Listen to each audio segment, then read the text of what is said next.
Jésus, derrière le voile, le mensonge du Vatican, Spinoza, révèle le vrai visage de Jésus. Bonjour, mes chers amis de vérité, et bienvenue dans cette enquête explosive qui va bouleverser tout ce que vous croyez savoir sur le christianisme. Avant de commencer cette révélation historique qui dérange le Vatican depuis des siècles, si vous aimez les histoires inspirantes qui révèlent la vérité cachée, n'oubliez pas de vous abonner à la chaîne pour ne manquer aucun moment de ces découvertes extraordinaires. Dites-moi en commentaire de quel pays vous nous regardez et à quelle heure vous suivez cette vidéo. J'adore savoir d'où viennent mes fidèles chercheurs de vérité dans le monde entier. Et si vous regardez sur votre téléphone portable, n'hésitez pas à hyper la vidéo. Cela aide énormément l'algorithme à faire découvrir ces révélations à plus de personnes qui ont soif de connaître la réalité. Vous êtes-vous déjà demandé pourquoi l'Église catholique garde jalousement certains documents dans ses archives secrètes? Pourquoi certains textes anciens sont-ils interdits au public depuis des siècles? Aujourd'hui, nous allons plonger dans les profondeurs de la plus grande conspiration de l'histoire humaine, celle qui a façonné notre civilisation pendant 2000 ans, la conspiration dos Evangelius, uma investigação histórica. Profunda, avez-vous déjà réfléchi à une question fondamentale qui devrait troubler tout chrétien sincère? Comment est-il possible que 4 récits prétendument inspirés par le même Esprit Saint puissent contenir autant de contradictions flagrantes? Spinoza, dans son audacieuse analyse du XVIIe siècle, avait déjà identifié ce problème majeur qui ébranle les fondements même de la foi chrétienne. Imaginez un instant que vous soyez enquêteur de police et que 4 témoins vous donnent des versions complètement différentes du même événement. Que concluriez-vous? Que certains mentent, n'est-ce pas? Pourtant, quand il s'agit des évangiles, nous sommes censés accepter ces contradictions comme des mystères divins. Mais Spinoza, lui, n'était pas dupe de cette manipulation intellectuelle. Les auteurs véritables. Une mystification historique, connaissez-vous? Vraiment l'identité des hommes qui ont écrit les textes que vous considérez comme sacrés? La vérité historique va vous choquer. Aucun des 4 évangélistes n'était présent lors des événements qu'ils décrivent. Cette affirmation n'est pas une théorie conspirationniste, mais un fait établi par des siècles de recherche historique et archéologique. L'évangile attribué à Matthieu fut en réalité rédigé vers l'an 80-90 de notre ère, soit plus de 50 ans après la mort supposée de Jésus. L'auteur véritable était probablement un scribe judéo-chrétien de la diaspora, qui compilait des traditions orales déjà déformées par un demi-siècle de transmission. Spinoza avait remarqué que ce texte contenait des anachronismes flagrants, mentionnant des événements postérieurs à la destruction du temple de Jérusalem en 70. Mais voici le plus troublant.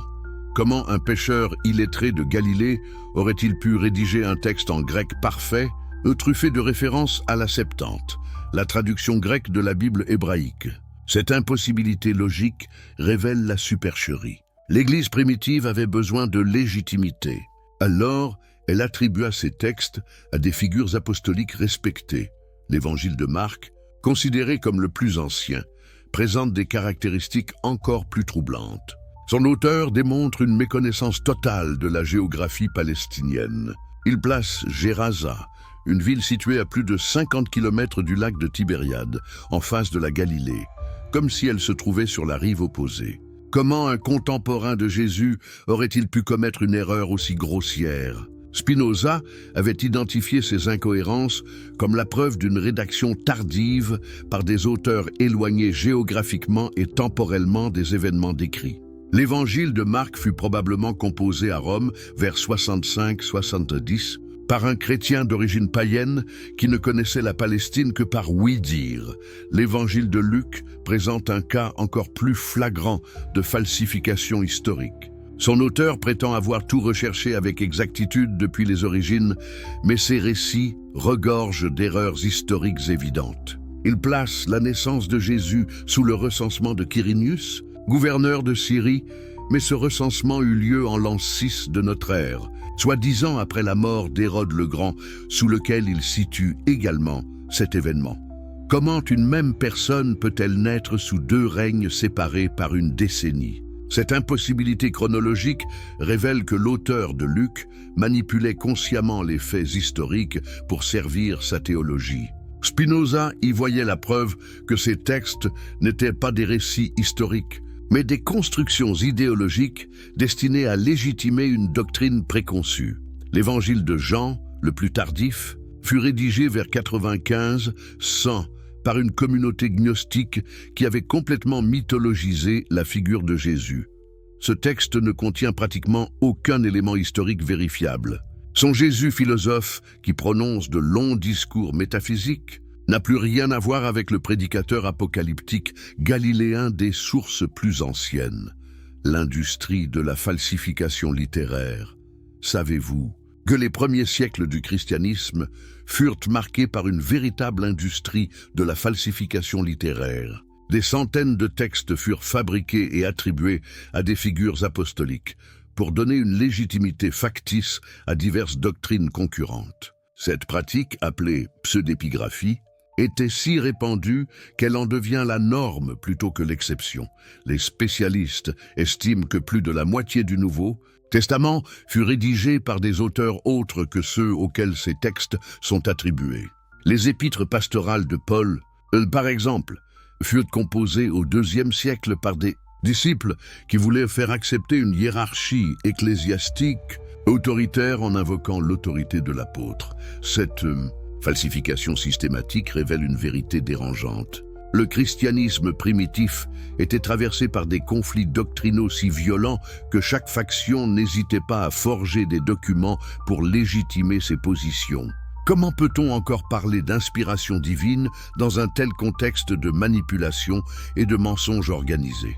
Spinoza avait compris que cette prolifération de faux témoignages apostoliques démontrait l'absence totale d'autorité légitime dans le christianisme naissant. Chaque communauté inventait ses propres traditions et les attribuait rétrospectivement aux apôtres pour leur donner une crédibilité qu'elles ne possédaient pas intrinsèquement. Les contradictions insurmontables, l'effondrement de la cohérence divine, comment l'esprit peut-il inspirer des récits qui se contredisent sur les points les plus fondamentaux? Cette question que Spinoza posait déjà au XVIIe siècle n'a jamais reçu de réponse satisfaisante de la part des théologiens. Examinons quelques-unes de ces contradictions qui révèlent la nature purement humaine de ces textes. Les généalogies de Jésus dans Matthieu et Luc sont complètement différentes. Matthieu compte 42 générations d'Abraham à Jésus, tandis que Luc en dénombre 77. Plus troublante encore, les deux listes divergent totalement à partir de David, donnant à Jésus des ancêtres complètement différents. Comment le même homme peut-il avoir deux lignées généalogiques distinctes? Cette contradiction révèle que ces généalogies furent inventées a posteriori pour satisfaire la prophétie messianique qui exigeait une descendance davidique. Chaque évangéliste fabriqua sa propre liste sans se soucier de la cohérence avec les autres récits. Cette manipulation consciente de l'histoire démontre que ces auteurs n'étaient guidés par aucune inspiration divine, mais par des préoccupations purement idéologiques. Les récits de la Nativité présentent des incohérences encore plus flagrantes. Matthieu fait naître Jésus dans une maison de Bethléem où ses parents semblent résider en permanence, tandis que Luc les fait voyager depuis Nazareth pour un recensement et fait naître l'enfant dans une étable. Matthieu raconte la fuite en Égypte pour échapper au massacre des innocents. Événement totalement ignoré par Luc qui fait retourner paisiblement la famille à Nazareth après la présentation au temple. Ces versions incompatibles révèlent que nous avons affaire à deux légendes distinctes, développées indépendamment dans des communautés différentes. Aucune ne peut prétendre à l'historicité, car elles s'excluent mutuellement. Spinoza concluait que ces récits merveilleux furent inventés pour satisfaire l'attente messianique des convertis. Sans aucun souci de vérité historique, les dernières paroles de Jésus sur la croix illustrent parfaitement cette incohérence divine supposée. Matthieu lui fait dire « Mon Dieu, pourquoi m'as-tu abandonné ?» Expression de désespoir qui contredit totalement la sérénité du Père. « Pardonne-leur car ils ne savent ce qu'ils font » de Luc. Ou le « Tout est accompli » triomphant de Jean. Comment la même personne peut-elle prononcer des dernières paroles aussi contradictoires? Cette impossibilité logique prouve que chaque évangéliste attribuait à Jésus les paroles qui convenaient à sa théologie particulière. Le Jésus désespéré de Matthieu sert une christologie différente du Jésus maître de son destin chez Jean. L'influence païenne. Le recyclage des mythologies. Antiques êtes-vous, conscient que pratiquement tous les éléments uniques de l'histoire de Jésus existaient déjà dans les mythologies païennes antérieures. Cette découverte, que Spinoza avait intuée et que l'archéologie moderne a confirmée, révèle l'ampleur de l'emprunt chrétien aux religions concurrentes. Le mythe de la naissance virginale, présenté comme une révélation divine unique, était en réalité un topos classique de la mythologie antique. Persée, Romulus, Alexandre le Grand, Auguste, tous étaient nés d'une vierge fécondée par un dieu. Les premiers chrétiens ne firent que reprendre ce schéma narratif bien établi pour légitimer leur Messie. Plus troublant encore, le dieu Mithra, très populaire dans l'Empire romain, présentait des similitudes saisissantes avec Jésus, né un 25 décembre d'une vierge, dans une grotte entourée de bergers.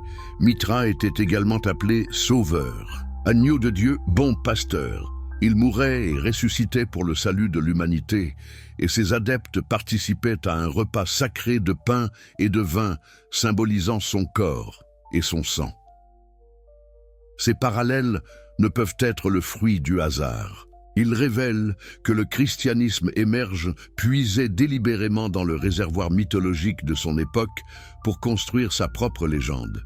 Spinoza y voyait la preuve que les évangiles n'étaient pas des révélations divines, mais des constructions humaines utilisant les codes culturels de leur temps. Le mythe de la résurrection lui-même n'avait rien d'original. Osiris en Égypte, Dionysos en Grèce, Adonis en Syrie, tous ces dieux mourants et ressuscitants précédèrent le Christ de plusieurs siècles. Les mystères de ces divinités promettaient déjà l'immortalité, à leurs initiés par participation à la mort et renaissance divine. Cette continuité mythologique démontre que le christianisme s'inscrit dans une tradition religieuse millénaire, loin d'être la révélation unique qu'il prétend être. Les premiers théologiens chrétiens étaient parfaitement conscients de ces similitudes embarrassantes, qu'ils attribuaient à l'action du diable singeant par avance la vraie révélation. La sélection canonique, un processus purement politique, connaissez-vous? Les véritables critères qui déterminèrent quel texte deviendrait parole de Dieu et lesquels seraient condamnés comme hérétiques. Cette sélection, loin d'être guidée par l'inspiration divine, fut un processus éminemment politique visant à imposer l'orthodoxie de l'Église romaine émergente. Au IIe et IIIe siècle, des dizaines d'évangiles circulaient dans les communautés chrétiennes. L'évangile de Thomas, l'évangile de Philippe, l'évangile de Marie, l'évangile de Pierre, tous revendiquaient la même autorité apostolique que ceux qui furent finalement retenus. Qu'est-ce qui distinguait les textes canoniques des apocryphes? Certainement pas leur ancienneté ou leur qualité historique. L'évangile de Thomas, par exemple, pourrait être plus ancien que les évangiles canoniques. Il présente un Jésus enseignant la gnose, la connaissance directe du divin par l'expérience intérieure. Ces paroles, dépourvues du merveilleux surnaturel des récits canoniques, pourraient être plus proches des enseignements historiques du rabbi galiléen. Mais ce texte fut condamné précisément parce qu'il rendait inutile la médiation ecclésiastique. Si chaque individu peut accéder directement à la connaissance divine, à quoi servent les prêtres, les évêques, les sacrements? L'Église naissante ne pouvait tolérer un enseignement qui sapait ses fondements institutionnels. Les critères de sélection canonique révèlent les véritables préoccupations des autorités ecclésiastiques. Furent retenus les textes qui établissaient une hiérarchie apostolique légitime, légitimaient l'autorité épiscopale, excluaient les femmes du ministère, condamnaient les doctrines gnostiques et affirmaient l'unité doctrinale contre la diversité théologique primitive. Spinoza avait compris que cette sélection arbitraire démontrait l'absence d'inspiration divine dans le processus canonique. Si Dieu avait vraiment inspiré ces textes, pourquoi aurait-il fallu plusieurs siècles de débats humains pour déterminer lesquels étaient authentiquement divins? Les Manuscrito Prohibido, archives secrètes de la vérité. Que cache réellement le Vatican dans ses archives secrètes? Cette question hante les historiens depuis des siècles, et les rares fuites d'informations suggèrent que l'Église détient des documents qui pourraient bouleverser notre compréhension du christianisme primitif. Spinoza, dans sa correspondance privée, évoquait déjà des manuscrits interdits qui circulaient clandestinement parmi les érudits de son époque. L'Évangile de Thomas. La révolution gnostique censurée. Avez-vous déjà lu l'Évangile de Thomas dans son intégralité? Ce texte extraordinaire, découvert en 1945 à Nag Hammadi en Égypte, présente un Jésus radicalement différent de celui des évangiles canoniques. Pas de naissance miraculeuse, pas de résurrection, pas de miracle surnaturel. Seulement les paroles d'un maître spirituel enseignant la voie de la connaissance intérieure. Celui qui cherche ne doit pas cesser de chercher jusqu'à ce qu'il trouve. Quand il aura trouvé, il sera troublé. Quand il sera troublé, il s'émerveillera et il régnera sur le tout. Cette parole, attribuée à Jésus dans l'évangile de Thomas, révèle une spiritualité fondée sur l'expérience personnelle plutôt que sur la foi aveugle en une autorité extérieure. Pourquoi ce texte fut-il si violemment combattu par l'Église primitive? Parce qu'il rendait caduc tout l'appareil institutionnel du christianisme. Si le royaume de Dieu est à l'intérieur de chaque être humain, à quoi servent les églises, les prêtres, les sacrements? Cette révélation gnostique représentait une menace existentielle pour le pouvoir ecclésiastique naissant. Spinoza voyait dans cet évangile la trace des véritables enseignements de Jésus, dépouillés des ajouts mythologiques ultérieurs. Le rabbi galiléen n'était ni un dieu incarné, ni un sauveur cosmique, mais un sage qui enseignait l'autonomie spirituelle. Cette vision humaniste du Christ était évidemment incompatible avec les ambitions théocratiques de l'Église romaine. L'évangile de Thomas présente également une vision égalitaire, révolutionnaire. Marie-Madeleine y apparaît comme une disciple privilégiée, ce qui confirme le rôle important des femmes dans le christianisme primitif avant leur éviction systématique par la hiérarchie masculine. Toute femme qui se fera mal entrera dans le royaume des cieux, déclare ce Jésus gnostique, formule qui scandalise encore aujourd'hui, mais qui révèle l'ouverture originelle du mouvement, les Pergaminos do Mar Morto. Jésus entre les Esséniens, la découverte des manuscrits de Qumran en 1947 a révélé l'existence d'une communauté juive aux pratiques étonnamment similaires à celles du christianisme primitif. Ces Esséniens pratiquaient le baptême, le partage des biens, le célibat et attendaient l'avènement d'un Messie purificateur. Leurs textes, antérieurs au christianisme, contiennent des formules que l'on retrouvera mot pour mot dans les évangiles. N'est-il pas troublant que Jésus ne soit jamais mentionné dans ces documents, malgré leur proximité géographique et temporelle avec son ministère supposé? Cette absence totale s'explique de deux façons.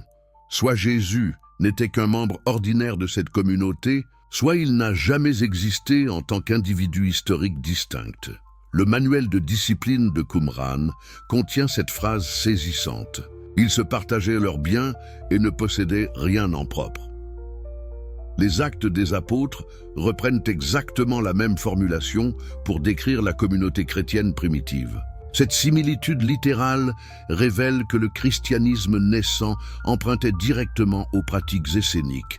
Plus troublant encore, les manuscrits de Qumran évoquent un maître de justice persécuté et mis à mort par un prêtre impie. Ce schéma narratif précède de plusieurs décennies la passion du Christ. Les premiers chrétiens n'auraient-ils fait que transposer sur Jésus une légende essénienne préexistante? Spinoza avait anticipé cette découverte en suggérant que Jésus appartenait probablement à une secte juive marginale dont les enseignements furent ultérieurement mythologisés. Les manuscrits de Qumran confirment cette intuition géniale du philosophe hollandais, l'évangile de Marie-Madeleine, la suppression du féminin.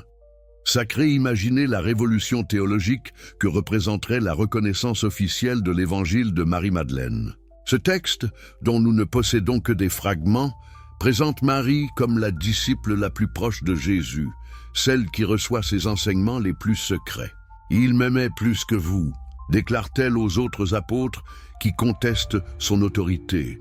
Cette révélation détruit le mythe du célibat christique et révèle l'importance des femmes dans le christianisme originel. Marie n'était pas une prostituée repentie, comme l'a mensongèrement affirmé l'Église, mais la compagne spirituelle et probablement charnelle de Jésus. Cette vérité historique remettrait en cause toute l'idéologie misogyne du catholicisme. Pourquoi l'Église a-t-elle si violemment combattu cette tradition? Parce qu'elle légitimait l'autorité féminine dans le christianisme primitif. Si Marie était la disciple privilégiée de Jésus, pourquoi les femmes seraient-elles exclues du ministère? Cette question dérangeante explique l'acharnement à détruire tous les témoignages de l'importance des femmes dans le mouvement chrétien originel. Les pères de l'Église multiplièrent les calomnies contre Marie-Madeleine pour discréditer son témoignage. Grégoire le Grand en fit une prostituée, mélange arbitraire de plusieurs personnages féminins des évangiles. Cette diffamation systématique visait à éliminer toute trace de l'autorité féminine.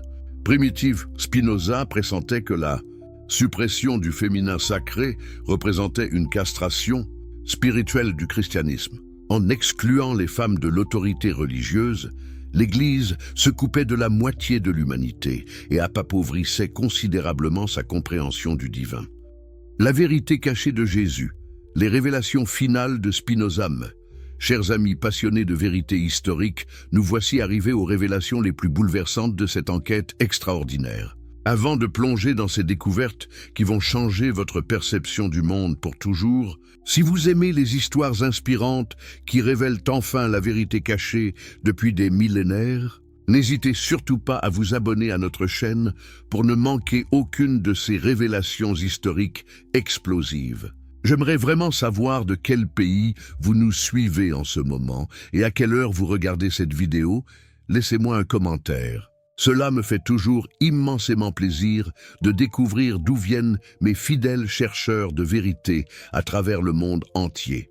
Et si vous regardez cette vidéo sur votre téléphone portable, n'oubliez pas de hyper la vidéo. Cela aide énormément notre algorithme à diffuser ces révélations cruciales à encore plus de personnes qui ont soif de connaître enfin la réalité historique, les conséquences dévastatrices de la grande imposture. Une analyse historique approfondie. Avez-vous déjà mesuré l'ampleur des dégâts causés par la plus grande supercherie de l'histoire humaine? Pendant près de 2000 ans, la falsification systématique de l'histoire de Jésus a plongé l'humanité dans un obscurantisme dont nous mesurons encore aujourd'hui les conséquences dramatiques. Spinoza, dans son analyse prophétique, avait anticipé ces ravages avec une lucidité qui force l'admiration. Le contrôle mental des masses.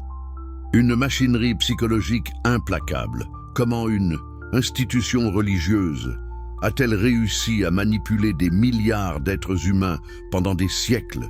Cette question centrale révèle l'une des plus sophistiquées opérations de contrôle mental de l'histoire. L'Église catholique n'a pas seulement falsifié l'histoire, elle a créé un système psychologique d'une redoutable efficacité pour maintenir les populations dans la soumission. Le mécanisme central de cette manipulation repose sur l'instillation de la peur et de la culpabilité dès le plus jeune âge. Imaginez un enfant de 5 ans à qui l'on raconte qu'il est né dans le péché, qu'il mérite l'enfer éternel, mais qu'un Dieu miséricordieux a accepté de mourir pour lui sur une croix. Cette programmation précoce crée un traumatisme psychologique profond qui conditionne toute la vie adulte. Spinoza avait identifié dans ce système la racine de l'aliénation humaine. En convainquant les individus de leur indignité fondamentale, l'Église les rendait dépendants de sa médiation pour accéder au salut. Cette dépendance psychologique explique pourquoi tant de personnes intelligentes continuent de croire. À des récits manifestement impossibles, l'utilisation systématique de la terreur comme instrument de contrôle révèle le caractère profondément pervers de cette manipulation. Les représentations de l'enfer, avec leurs supplices éternels et leurs démons tortureurs, traumatisaient les consciences et paralysaient toute velléité de révolte. Comment oser remettre en question une doctrine quand la conséquence annoncée est la damnation éternelle? Cette terreur métaphysique s'accompagnait d'une terreur bien réelle. L'Inquisition, avec ses bûchers et ses tortures, incarnait physiquement la menace divine. Les populations comprenaient que contester l'orthodoxie catholique conduisait non seulement à la damnation posthume, mais aussi à des souffrances immédiates et à la mort. Cette double contrainte, psychologique et physique, explique l'efficacité redoutable du système. Mais le plus pervers dans cette manipulation était l'inversion complète des valeurs morales. L'Église présentait comme amour divin ce qui n'était qu'un chantage cosmique. Aimez-moi ou brûlez éternellement. Cette perversion du concept d'amour a profondément marqué la psyché occidentale, créant des générations d'individus incapables de concevoir l'amour autrement que comme une relation de domination et de soumission. L'impact de cette programmation sur la sexualité humaine fut particulièrement dévastateur. En déclarant que le plaisir charnel était intrinsèquement pécheur, l'Église créait une névrose collective qui empoisonnait les relations humaines les plus intimes. Combien de vies ont été brisées par cette culpabilisation systématique des instincts naturels? Spinoza voyait dans cette répression sexuelle un instrument de contrôle social particulièrement efficace. Des individus frustrés et culpabilisés sont plus facilement manipulables que des êtres épanouis dans leur corporéité. Cette stratégie révèle la parfaite compréhension qu'avaient les dirigeants ecclésiastiques des mécanismes psychologiques profonds. La suppression systématique du savoir. L'orchestration de l'ignorance. Pourquoi l'Europe chrétienne a-t-elle connu 1000 ans d'obscurantisme intellectuel? Cette question révèle l'une des conséquences les plus dramatiques de l'imposture chrétienne. La destruction systématique du savoir antique et la prohibition de toute recherche scientifique indépendante. L'Église primitive hérita d'un patrimoine intellectuel extraordinaire. Les bibliothèques d'Alexandrie et de Pergame, les écoles philosophiques grecques, les universités de l'Empire romain. En quelques siècles, cette civilisation raffinée fut méthodiquement détruite au nom de la vraie foi. Comment expliquer une telle régression civilisationnelle? La réponse réside dans la nature même du système chrétien. Une religion fondée sur des affirmations invérifiables ne peut tolérer l'esprit critique. La méthode scientifique, avec son exigence de preuve et sa remise en question permanente des hypothèses, représentait une menace existentielle pour des dogmes indémontrables. L'incendie de la bibliothèque d'Alexandrie par les chrétiens en 391, orchestré par l'évêque Théophile, symbolise cette destruction organisée du savoir. Des centaines de milliers de manuscrits, témoins de la science antique, disparurent dans les flammes du fanatisme. Combien de découvertes scientifiques furent ainsi perdues pour des siècles? Cette destruction ne fut pas accidentelle, mais systématique. L'empereur chrétien Justinien ferma les dernières écoles philosophiques en 529, achevant l'anéantissement de la tradition intellectuelle antique. Les savants survivants furent contraints à l'exil, emportant avec eux les derniers vestiges de la rationalité grecque. L'Église instaura un monopole absolu sur l'éducation, ne tolérant que l'enseignement de sa propre version de la réalité. Pendant des siècles, les universités européennes ne furent que des écoles de théologie, interdisant toute réflexion indépendante. Cette castration intellectuelle explique la stagnation scientifique de l'Occident chrétien. Spinoza avait compris que cette suppression du savoir n'était pas un effet collatéral, mais un objectif délibéré. Une population ignorante est plus facilement manipulable qu'une population éduquée. En maintenant les masses dans l'ignorance, l'Église s'assurait de leur soumission perpétuelle. L'interdiction de la traduction de la Bible en langue vernaculaire illustre parfaitement cette stratégie. Tant que les textes sacrés restaient en latin, seuls les clercs pouvaient les interpréter. Cette monopolisation de l'accès aux sources permettait toutes les manipulations doctrinales sans risque de contestation informée. Les guerres de religion. Millions de morts pour une imposture, combien de vies humaines ont été sacrifiées sur l'autel de la supercherie chrétienne? Cette question glaçante révèle l'une des conséquences les plus tragiques de l'imposture religieuse. les guerres de religion qui ont ensanglanté l'Europe pendant des siècles, causant la mort de millions d'innocents pour défendre des versions légèrement différentes du même mensonge fondamental.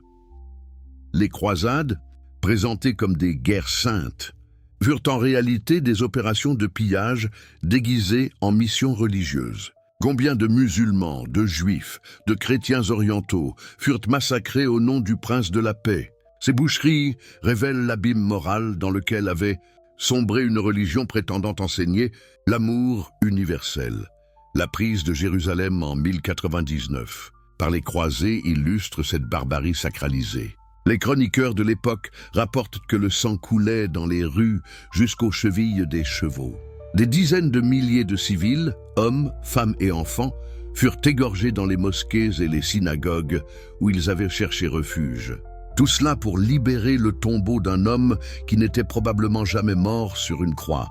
Mais les chrétiens ne se contentèrent pas de massacrer les infidèles. Ils s'entretuèrent avec la même sauvagerie pour défendre des interprétations légèrement différentes de la même imposture. Les guerres de religion des XVIe et XVIIe siècles transformèrent l'Europe en charnier, opposant catholiques et protestants dans des conflits d'une brutalité inouïe. La guerre de 30 ans, qui ravagea l'Europe centrale de 1618 à 1648 et causa la mort d'environ 8 millions de personnes. Un tiers de la population allemande périt dans ce conflit théologique. Des régions entières furent dépeuplées, des villes rayées de la carte, des familles anéanties. Et pourquoi? Pour savoir si le pain de communion se transformait réellement en chair du Christ ou s'il n'en était qu'un symbole. Cette folie meurtrière révèle l'effet dévastateur de la superstition sur la psyché humaine. Des individus normalement pacifiques devenaient des bêtes sanguinaires dès qu'on leur faisait croire que Dieu exigeait la mort de leurs voisins. Cette manipulation des instincts violents par le discours religieux montre la dimension criminelle de l'imposture chrétienne. Spinoza avait prévu ces dérives dans son analyse de la superstition. Quand on fait croire aux hommes que leur salut éternel dépend de l'adhésion à des dogmes particuliers, on les transforme en fanatiques prêts à tuer pour défendre leurs croyances. Cette radicalisation religieuse explique la violence endémique des sociétés chrétiennes. L'Inquisition espagnole illustre parfaitement cette logique mortifère. Pendant plus de 3 siècles, cette institution terroriste tortura et brûla des dizaines de milliers de personnes accusées d'hérésie. Des familles entières furent anéanties, des communautés détruites, des cultures millénaires effacées. Tout cela pour maintenir la pureté d'une doctrine elle-même fondée sur le mensonge.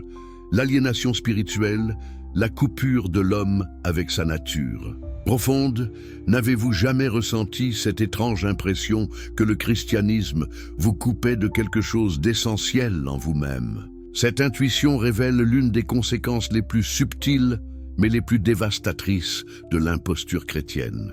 L'aliénation spirituelle qui sépare l'homme de sa nature profonde et de son rapport authentique au divin.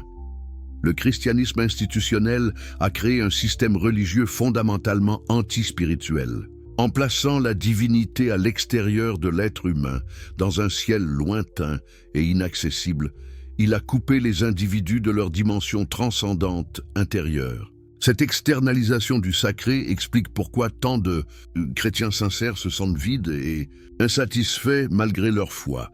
Spinoza avait identifié dans cette externalisation du divin la racine de l'aliénation moderne. Le Dieu chrétien tout-puissant mais extérieur transforme l'homme en esclave cosmique, privé de toute dignité ontologique. Cette relation de soumission absolue détruit l'autonomie spirituelle et infantilise la conscience religieuse.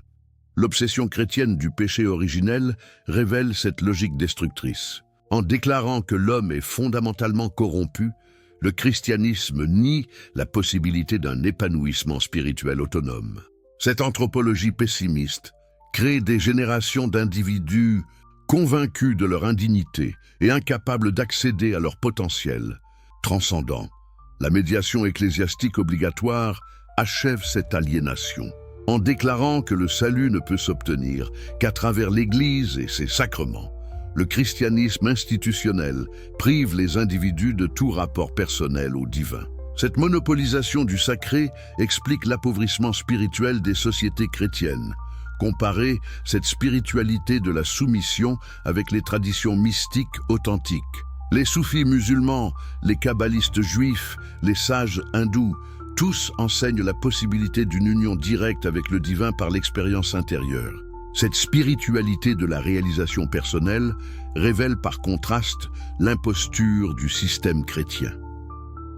Le rejet chrétien du corps et de la sexualité illustre cette coupure avec la nature profonde. En diabolisant les instincts naturels, le christianisme crée une schizophrénie existentielle qui empoisonne l'existence humaine. Cette répression systématique de la corporéité explique les névroses collectives des sociétés chrétiennes. Spinoza proposait une spiritualité radicalement différente, fondée sur l'acceptation joyeuse de la nature humaine et l'expérience directe de l'immanence divine. Cette vision libératrice révèle par contraste l'effet destructeur du christianisme sur l'épanouissement spirituel authentique. La libération par la vérité, renaissance de l'humanité. Authentique, imaginez un monde où l'humanité se serait développée sans les entraves de l'imposture chrétienne. Cette vision n'est pas une utopie, mais une possibilité réelle que nous pouvons encore actualiser en nous libérant définitivement des chaînes mentales forgées par 2 millénaires de mensonges organisés. Le Jésus authentique. Reconstruction historique d'un sage galiléen qui était réellement l'homme que l'histoire a transformé en Dieu. Cette question fondamentale nous conduit au cœur de la révolution spinoziste. La redécouverte du Jésus historique, dépouillé de ses oripeaux mythologiques, révèle un personnage infiniment plus attachant et plus crédible que l'idole chrétienne. Les sources historiques fiables, une fois débarrassées des interpolations légendaires, dessinent le portrait d'un rabbi galiléen du 1er siècle, probablement membre de la communauté essénienne de Qumran. Cet homme remarquable enseignait une spiritualité révolutionnaire fondée sur l'expérience directe du divin et la fraternité universelle. Ces paroles authentiques, préservées dans les couches les plus anciennes de la tradition évangélique et dans des textes comme l'évangile de Thomas, révèlent un enseignement d'une profondeur saisissante. Le royaume de Dieu est en vous. Cette affirmation révolutionnaire place la divinité au cœur de l'être humain, rendant caduque toute médiation institutionnelle. Ce Jésus historique prêchait l'autonomie spirituelle et la responsabilité personnelle. Ces paraboles, dépouillées de leurs interprétations dogmatiques ultérieures, enseignent la sagesse pratique et l'éveil de la conscience. Cette spiritualité humaniste n'a rien à voir avec la religion de la soumission qu'est devenu le christianisme. Sa critique radicale des autorités religieuses de son époque révèle un esprit libre, refusant toute forme d'oppression spirituelle. Malheur à vous, scribes et pharisiens hypocrites, car vous fermez aux hommes le royaume des cieux. Cette parole authentique dénonce la confiscation du sacré par les institutions religieuses. L'enseignement de ce sage galiléen s'inscrit dans la grande tradition de la sagesse universelle. Comme Bouddha, Lao Tzu ou Socrate, il pointait vers l'éveil de la conscience et la réalisation du potentiel divin inhérent à chaque être humain. Cette spiritualité de la libération fut progressivement déformée en religion de l'asservissement. Sa mort probable sur la croix, loin d'être un sacrifice rédempteur, illustrait simplement le destin tragique des éveilleurs de conscience dans des sociétés oppressives. Rome ne tolérait pas les agitateurs, même spirituels. Cette fin tragique mais purement humaine rend ce personnage infiniment plus touchant que l'idole sanguinolente du christianisme. Spinoza voyait dans ce Jésus authentique un modèle d'humanité accomplie, un exemple de ce que peut devenir un être humain qui actualise pleinement son potentiel spirituel. Cette vision révèle par contraste l'aberration théologique qu'est devenue la christologie chrétienne. L'avenir sans Église. Vers une spiritualité libre et authentique, pouvez-vous imaginer une humanité libérée des superstitions religieuses institutionnelles? Cette vision, que Spinoza avait entrevue avec 3 siècles d'avance, devient aujourd'hui une possibilité concrète grâce aux découvertes de la recherche historique et à l'éveil progressif des Conscience, l'effondrement programmé des églises chrétiennes ouvre un espace inédit pour l'émergence d'une spiritualité authentique. Débarrassée des dogmes irrationnels et des structures oppressives, cette nouvelle spiritualité pourra enfin répondre aux aspirations profondes de l'âme humaine. Cette spiritualité de l'avenir sera fondée sur l'expérience directe plutôt que sur la croyance aveugle. Chaque individu pourra explorer par lui-même les dimensions transcendantes de l'existence sans intermédiaire ni autorité extérieure. Cette autonomie spirituelle révolutionnaire transformera radicalement la condition humaine. L'intégration de la science et de la spiritualité, impossible dans le cadre des religions révélées, deviendra naturelle dans cette nouvelle approche. La connaissance rationnelle et l'expérience mystique, loin de s'opposer, se révéleront complémentaires dans la quête de vérité. Cette synthèse inédite ouvrira des horizons insoupçonnés à l'épanouissement humain. La dimension écologique de cette spiritualité future réparera la coupure désastreuse entre l'homme et la nature imposée par le christianisme. En reconnaissant le caractère sacré de l'univers entier, cette approche holistique permettra de résoudre la crise environnementale actuelle. L'égalité spirituelle entre hommes et femmes, muée par les religions patriarcales, redeviendra évidente dans cette spiritualité libérée. Le féminin sacré, si longtemps opprimé, retrouvera sa place légitime dans l'expérience du divin. Cette réconciliation des polarités transformera profondément les relations humaines. La sexualité, diabolisée par le christianisme, retrouvera sa dimension sacrée authentique. Cette réhabilitation du corps et du plaisir guérira les névroses collectives créées par des siècles de répression religieuse. L'épanouissement charnel et spirituel redeviendra compatible. Spinoza anticipait cette révolution spirituelle dans sa vision d'une religion naturelle fondée sur la raison et l'expérience. Cette spiritualité philosophique, débarrassée des superstitions et des autoritarismes, permettra enfin à l'humanité d'actualiser son potentiel divin authentique. La chute programmée du Vatican, effondrement d'un empire mensonger, assistons-nous au dernier soubresaut de l'Empire catholique. Les signes de déliquescence se multiplient, révélant la fragilité d'une institution fondée sur le mensonge et maintenue par la terreur. Cette agonie programmée ouvre la voie à la libération spirituelle de l'humanité. Les scandales sexuels qui secouent l'Église catholique depuis des décennies révèlent la pourriture morale d'une institution qui prétendait incarner la sainteté. Ces crimes systémiques ne sont pas des accidents, mais la conséquence logique d'un système répressif qui engendre nécessairement ses propres perversions. La pédophilie cléricale, longtemps dissimulée par la hiérarchie, illustre parfaitement cette logique destructrice. En imposant un célibat contre nature et en diabolisant la sexualité, l'Église créait les conditions psychologiques favorables aux déviances les plus graves. Cette hypocrisie structurelle mine irrémédiablement sa crédibilité morale. L'hémorragie des vocations dans les pays développés révèle l'inadaptation croissante du modèle clérical aux aspirations contemporaines.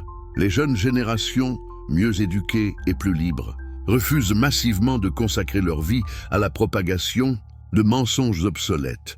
La désaffection massive des fidèles dans les sociétés sécularisées témoigne de l'effondrement, de l'emprise psychologique de l'Église. Les cathédrales vides et les séminaires désertés annoncent la fin programmée d'un système religieux inadapté aux besoins spirituels authentiques. Les révélations historiques sur les origines du christianisme accélèrent cette déliquescence. L'accès démocratisé aux résultats de la recherche biblique et historique permet aux croyants sincères de découvrir l'ampleur des falsifications sur lesquelles repose leur foi. Cette prise de conscience massive est irréversible. L'émergence d'une spiritualité libre et diversifiée offre des alternatives crédibles au monolithisme catholique.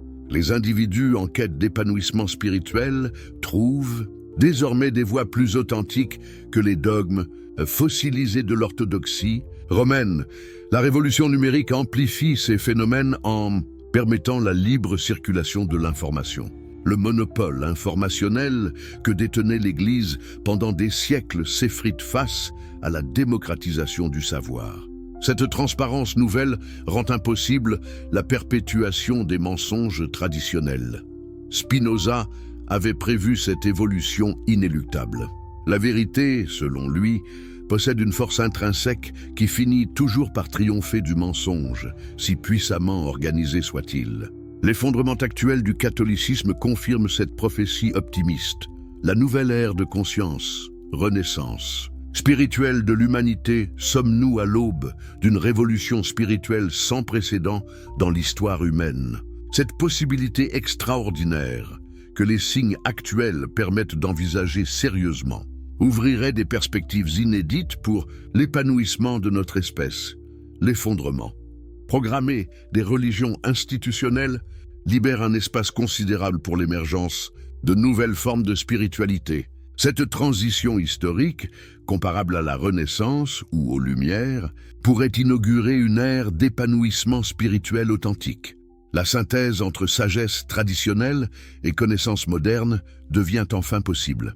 Les découvertes de la physique quantique rejoignent les intuitions des mystiques anciens, révélant l'unité fondamentale de l'univers. Cette convergence extraordinaire ouvre la voie à une compréhension inédite de la réalité. L'individualisation croissante des parcours spirituels permet à chacun de développer une approche personnalisée du sacré. Cette diversification créatrice remplace avantageusement l'uniformité oppressive des dogmes institutionnels. La spiritualité devient enfin un art de vivre personnel plutôt qu'une soumission collective. L'intégration du féminin sacré transforme radicalement l'expérience spirituelle. Après des millénaires de domination patriarcale, l'émergence d'une spiritualité équilibrée restaure l'harmonie entre les polarités complémentaires de l'existence. La réconciliation de l'esprit et du corps guérit la schizophrénie existentielle imposée par les religions dualistes. Cette réintégration de la totalité humaine permet un épanouissement global impossible dans les systèmes répressifs traditionnels. L'éclosion d'une conscience planétaire transcende les particularismes religieux et culturels. Cette vision unifiée de l'humanité et de son destin cosmique pourrait résoudre les conflits qui déchirent encore notre monde. La démocratisation de l'expérience mystique, rendue possible par les nouvelles techniques de développement personnel, permet à un nombre croissant d'individus d'accéder aux états de conscience supérieurs, autrefois réservés à une élite. Spinoza avait entrevu cette transformation révolutionnaire dans sa vision d'une humanité libérée des superstitions et épanouie dans la connaissance vraie. Cette prophétie optimiste trouve aujourd'hui un début de réalisation dans l'éveil progressif des consciences. Conclusion. Révolutionnaire, l'heure de la libération. Définitive, mes chers compagnons de vérité, nous voici parvenus au terme de cette enquête historique révolutionnaire qui aura, je l'espère, bouleversé votre vision du monde et ouvert votre esprit aux réalités cachées pendant des millénaires. Les révélations extraordinaires de Spinoza que nous avons explorées ensemble ne constituent pas seulement un exercice d'érudition historique, mais un véritable manifeste de libération spirituelle pour l'humanité du XXIe siècle. Qu'avons-nous découvert au cours de cette investigation explosive? La vérité la plus dérangeante qui soit, le christianisme, tel qu'il nous a été transmis, n'est qu'une gigantesque supercherie historique orchestrée par des hommes avides de pouvoir. Jésus de Nazareth, s'il a existé, était un sage galiléen dont les enseignements authentiques furent systématiquement déformés, falsifiés, mythologisés pour servir les intérêts d'un empire théocratique sans précédent. Cette imposture colossale a causé des ravages incommensurables dans l'histoire humaine. Combien de guerres fratricides, de persécutions aveugles, de génocides organisés, de destructions culturelles au nom d'un dieu de fiction. Combien de vies brisées par la culpabilité, de potentiels humains étouffés par la superstition, de consciences aliénées par la peur de châtiments imaginaires. Mais cette sombre période de l'histoire humaine touche à sa fin.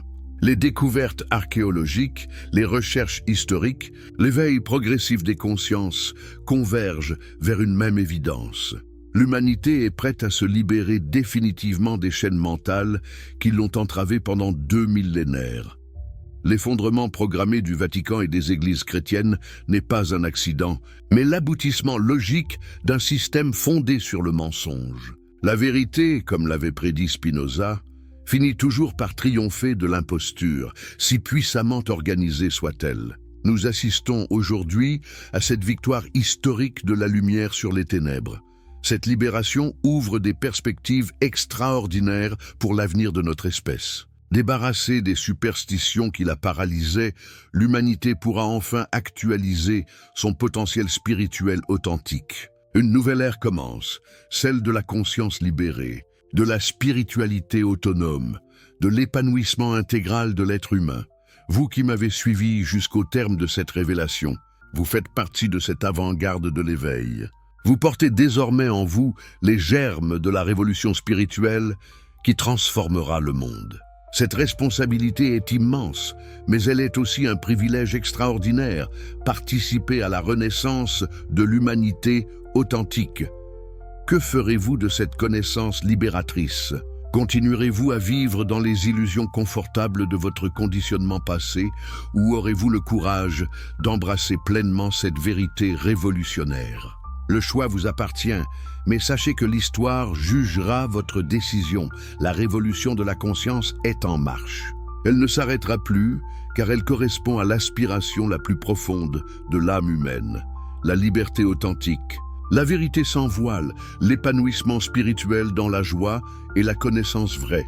Spinoza, ce géant de la pensée humaine, nous a légué les outils intellectuels de cette libération.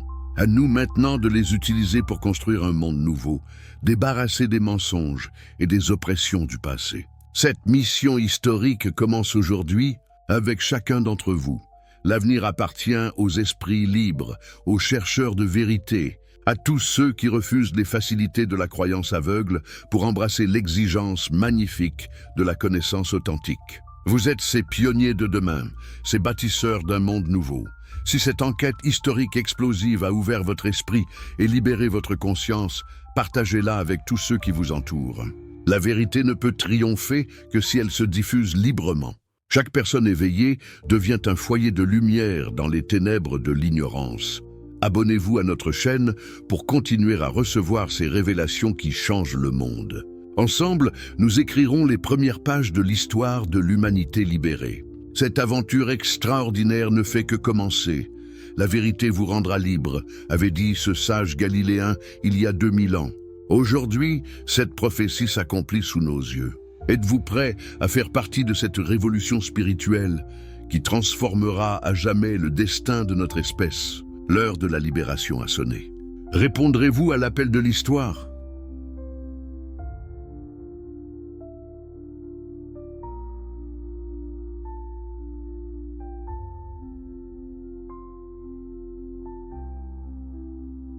Cette folie meurtrière révèle l'effet dévastateur de la superstition sur la psyché humaine.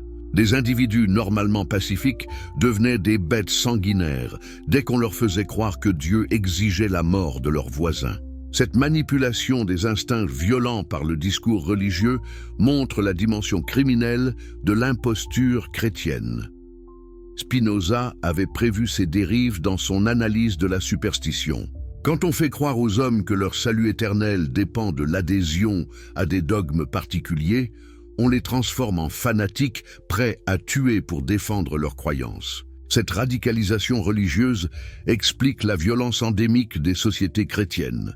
L'Inquisition espagnole illustre parfaitement cette logique mortifère. Pendant plus de 3 siècles, cette institution terroriste tortura et brûla des dizaines de milliers de personnes accusées d'hérésie. Des familles entières furent anéanties, des communautés détruites, des cultures millénaires effacées. Tout cela pour maintenir la pureté d'une doctrine elle-même fondée sur le mensonge. L'aliénation spirituelle, la coupure de l'homme avec sa nature. Profonde, n'avez-vous jamais ressenti cette étrange impression que le christianisme vous coupait de quelque chose d'essentiel en vous-même? Cette intuition révèle l'une des conséquences les plus subtiles mais les plus dévastatrices de l'imposture chrétienne. L'aliénation spirituelle qui sépare l'homme de sa nature profonde et de son rapport authentique au divin. Le christianisme institutionnel a créé un système religieux fondamentalement anti-spirituel. En plaçant la divinité à l'extérieur de l'être humain, dans un ciel lointain et inaccessible, il a coupé les individus de leur dimension transcendante intérieure. Cette externalisation du sacré explique pourquoi tant de chrétiens sincères se sentent vides et insatisfaits malgré leur foi. Spinoza avait identifié dans cette externalisation du divin la racine de l'aliénation moderne. Le Dieu chrétien tout-puissant mais extérieur transforme l'homme en esclave cosmique, privé de toute dignité ontologique. Cette relation de soumission absolue détruit l'autonomie spirituelle et infantilise la conscience religieuse. L'obsession chrétienne du péché originel révèle cette logique destructrice. En déclarant que l'homme est fondamentalement corrompu, le christianisme nie la possibilité d'un épanouissement spirituel autonome. Cette anthropologie pessimiste crée des générations d'individus convaincus de leur indignité et incapables d'accéder à leur potentiel transcendant. La médiation ecclésiastique obligatoire achève cette aliénation. En déclarant que le salut ne peut s'obtenir qu'à travers l'Église et ses sacrements, le christianisme institutionnel prive les individus de tout rapport personnel au divin. Cette monopolisation du sacré explique l'appauvrissement spirituel des sociétés chrétiennes. Comparez cette spiritualité de la soumission avec les traditions mystiques authentiques. Les soufis musulmans, les kabbalistes juifs, les sages hindous, tous enseignent la possibilité d'une union directe avec le divin par l'expérience intérieure. Cette spiritualité de la réalisation personnelle révèle par contraste l'imposture du système chrétien. Le rejet chrétien du corps et de la sexualité illustre cette coupure avec la nature profonde. En diabolisant les instincts naturels, le christianisme crée une schizophrénie existentielle qui empoisonne l'existence humaine. Cette répression systématique de la corporéité explique les névroses collectives des sociétés chrétiennes. Spinoza proposait une spiritualité radicalement différente, fondée sur l'acceptation joyeuse de la nature humaine et l'expérience directe de l'immanence divine. Cette vision libératrice révèle par contraste l'effet destructeur du christianisme sur l'épanouissement spirituel authentique. La libération par la vérité, renaissance de l'humanité. Authentique imaginer un monde où l'humanité se serait développée sans les entraves de l'imposture chrétienne. Cette vision n'est pas une utopie, mais une possibilité réelle que nous pouvons encore actualiser en nous libérant définitivement des chaînes mentales forgées par 2 millénaires de mensonges organisés. Le Jésus authentique. Reconstruction historique d'un sage galiléen qui était réellement l'homme que l'histoire a transformé en Dieu. Cette question fondamentale nous conduit au cœur de la révolution spinoziste. La redécouverte du Jésus historique, dépouillé de ses oripeaux mythologiques, révèle un personnage infiniment plus attachant et plus crédible que l'idole chrétienne. Les sources historiques fiables, une fois débarrassées des interpolations légendaires, dessinent le portrait d'un rabbi galiléen du 1er siècle, probablement membre de la communauté essénienne de Qumran. Cet homme remarquable enseignait une spiritualité révolutionnaire fondée sur l'expérience directe du divin et la fraternité universelle. Ces paroles authentiques, préservées dans les couches les plus anciennes de la tradition évangélique et dans des textes comme l'évangile de Thomas, révèlent un enseignement d'une profondeur saisissante. Le royaume de Dieu est en vous. Cette affirmation révolutionnaire place la divinité au cœur de l'être humain, rendant caduque toute médiation institutionnelle. Ce Jésus historique prêchait l'autonomie spirituelle et la responsabilité personnelle. Ces paraboles, dépouillées de leurs interprétations dogmatiques ultérieures, enseignent la sagesse pratique et l'éveil de la conscience. Cette spiritualité humaniste n'a rien à voir avec la religion de la soumission qu'est devenue le christianisme. Sa critique radicale des autorités religieuses de son époque révèle un esprit libre, refusant toute forme d'oppression spirituelle. Malheur à vous, scribes et pharisiens hypocrites, car vous fermez aux hommes le royaume des cieux. Cette parole authentique dénonce la confiscation du sacré par les institutions religieuses. L'enseignement de ce sage galiléen s'inscrit dans la grande tradition de la sagesse universelle. Comme Bouddha, Lao Tzu ou Socrate, il pointait vers l'éveil de la conscience et la réalisation du potentiel divin inhérent à chaque être humain. Cette spiritualité de la libération fut progressivement déformée en religion de l'asservissement.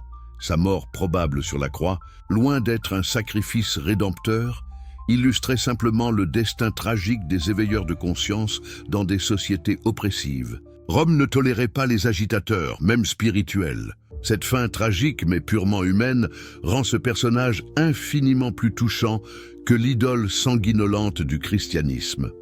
Spinoza voyait dans ce Jésus authentique un modèle d'humanité accomplie, un exemple de ce que peut devenir un être humain qui actualise pleinement son potentiel spirituel. Cette vision révèle par contraste l'aberration théologique qu'est devenue la christologie chrétienne. L'avenir sans Église. Vers une spiritualité libre et authentique, pouvez-vous imaginer une humanité libérée des superstitions religieuses institutionnelles? Cette vision, que Spinoza avait entrevue avec 3 siècles d'avance, devient aujourd'hui une possibilité concrète grâce aux découvertes de la recherche historique et à l'éveil progressif des consciences. L'effondrement programmé des églises chrétiennes ouvre un espace inédit pour l'émergence d'une spiritualité authentique. Débarrassée des dogmes irrationnels et des structures oppressives, cette nouvelle spiritualité pourra enfin répondre aux aspirations profondes de l'âme humaine. Cette spiritualité de l'avenir sera fondée sur l'expérience directe plutôt que sur la croyance aveugle. Chaque individu pourra explorer par lui-même les dimensions transcendantes de l'existence sans intermédiaire ni autorité extérieure. Cette autonomie spirituelle révolutionnaire transformera radicalement la condition humaine. L'intégration de la science et de la spiritualité, impossible dans le cadre des religions révélées, deviendra naturelle dans cette nouvelle approche. La connaissance rationnelle et l'expérience mystique, loin de s'opposer, se révéleront complémentaires dans la quête de vérité. Cette synthèse inédite ouvrira des horizons insoupçonnés à l'épanouissement humain. La dimension écologique de cette spiritualité future réparera la coupure désastreuse entre l'homme et la nature imposée par le christianisme.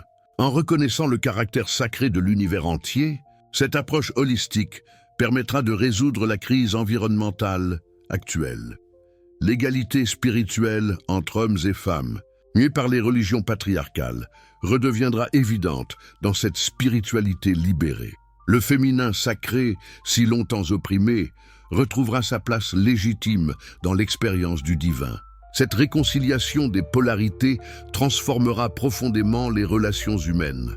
La sexualité, diabolisée par le christianisme, retrouvera sa dimension sacrée authentique. Cette réhabilitation du corps et du plaisir guérira les névroses collectives créées par des siècles de répression religieuse. L'épanouissement charnel et spirituel redeviendra compatible.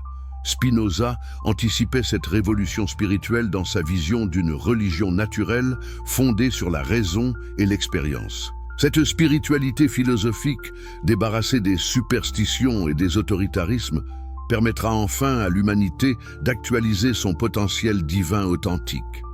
La chute programmée du Vatican, effondrement d'un empire mensonger, assistons-nous au dernier soubresaut de l'Empire catholique. Les signes de déliquescence se multiplient, révélant la fragilité d'une institution fondée sur le mensonge et maintenue par la terreur.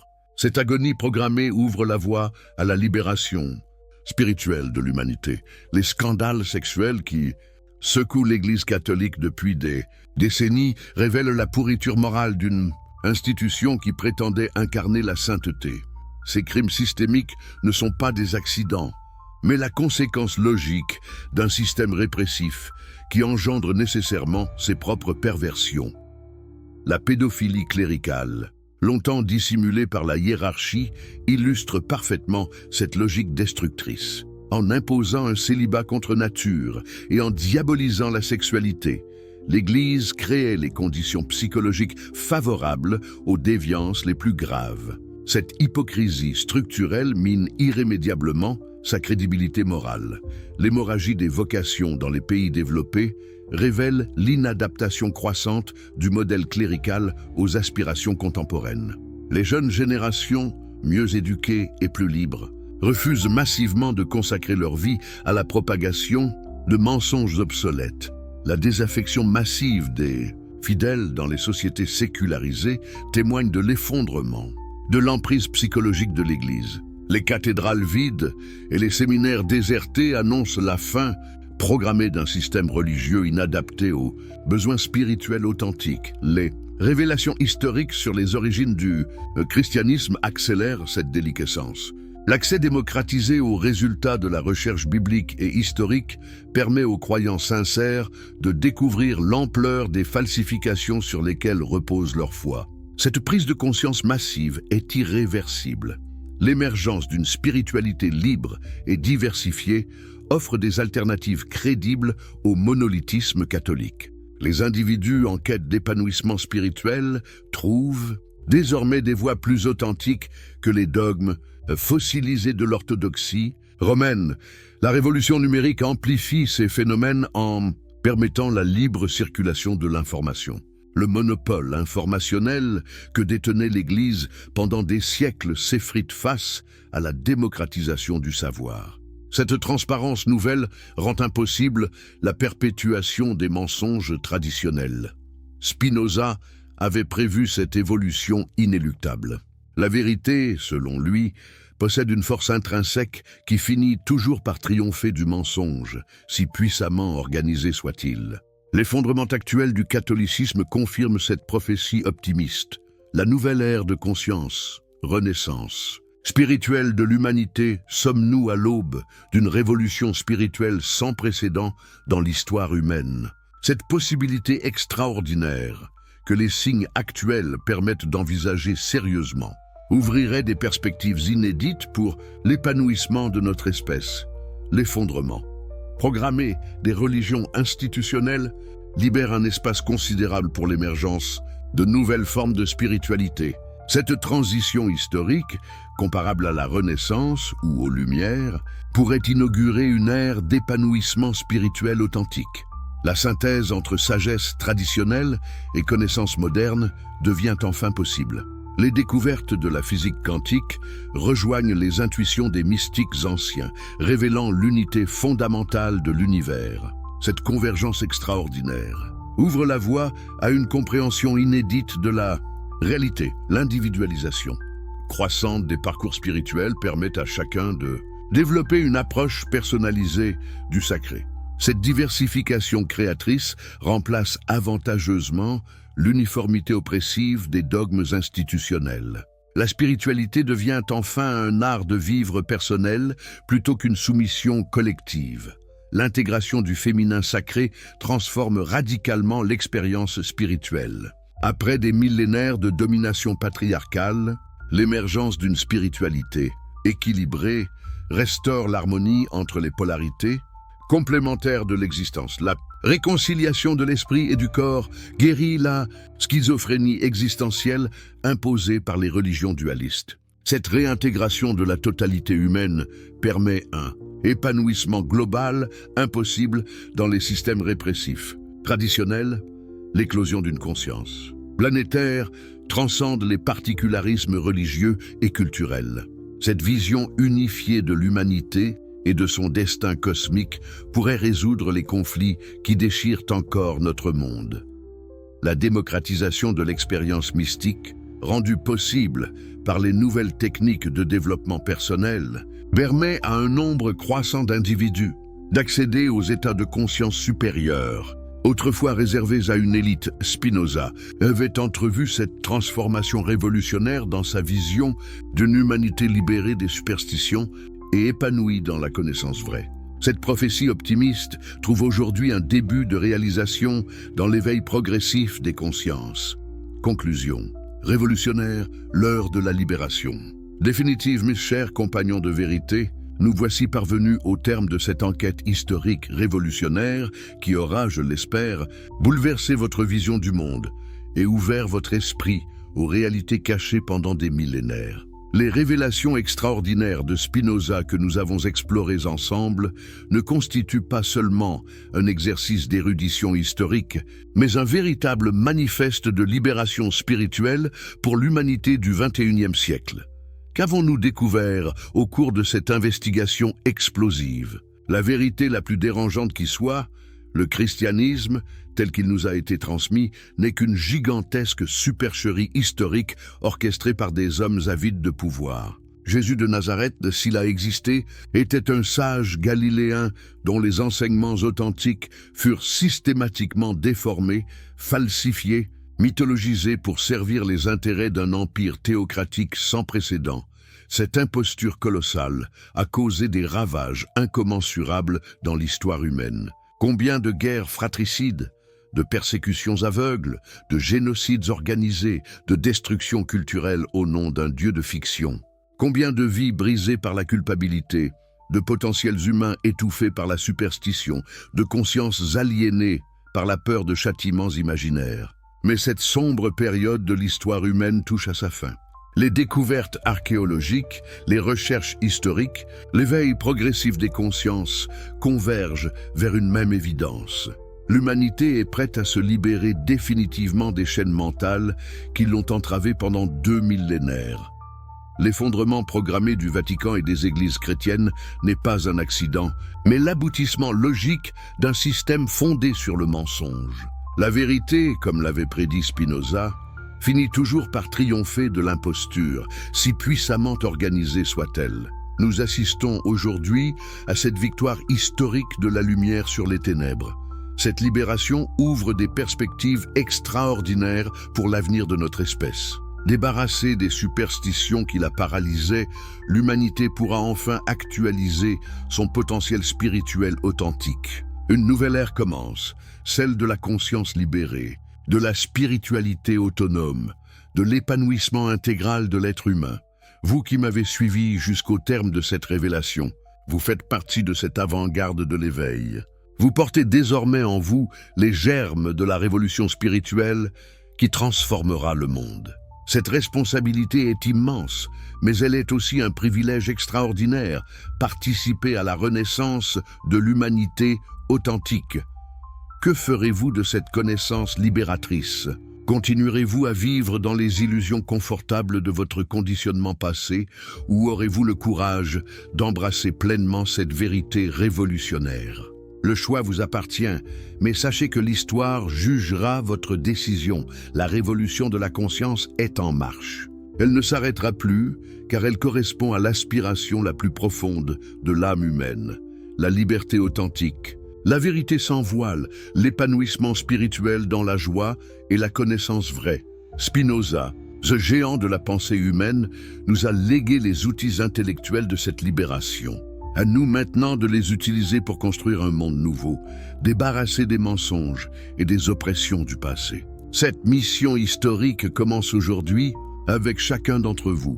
L'avenir appartient aux esprits libres, aux chercheurs de vérité, à tous ceux qui refusent les facilités de la croyance aveugle pour embrasser l'exigence magnifique de la connaissance authentique. Vous êtes ces pionniers de demain, ces bâtisseurs d'un monde nouveau. Si cette enquête historique explosive a ouvert votre esprit et libéré votre conscience, partagez-la avec tous ceux qui vous entourent. La vérité ne peut triompher que si elle se diffuse librement. Chaque personne éveillée devient un foyer de lumière dans les ténèbres de l'ignorance. Abonnez-vous à notre chaîne pour continuer à recevoir ces révélations qui changent le monde. Ensemble, nous écrirons les premières pages de l'histoire de l'humanité libérée. Cette aventure extraordinaire ne fait que commencer. La vérité vous rendra libre, avait dit ce sage galiléen il y a 2000 ans. Aujourd'hui, cette prophétie s'accomplit sous nos yeux. Êtes-vous prêts à faire partie de cette révolution spirituelle qui transformera à jamais le destin de notre espèce? L'heure de la libération a sonné. Répondrez-vous à l'appel de l'histoire? La chute programmée du Vatican, effondrement d'un empire mensonger, assistons-nous au dernier soubresaut de l'empire catholique. Les signes de déliquescence se multiplient, révélant la fragilité d'une institution fondée sur le mensonge et maintenue par la terreur. Cette agonie programmée ouvre la voie à la libération. spirituelle de l'humanité.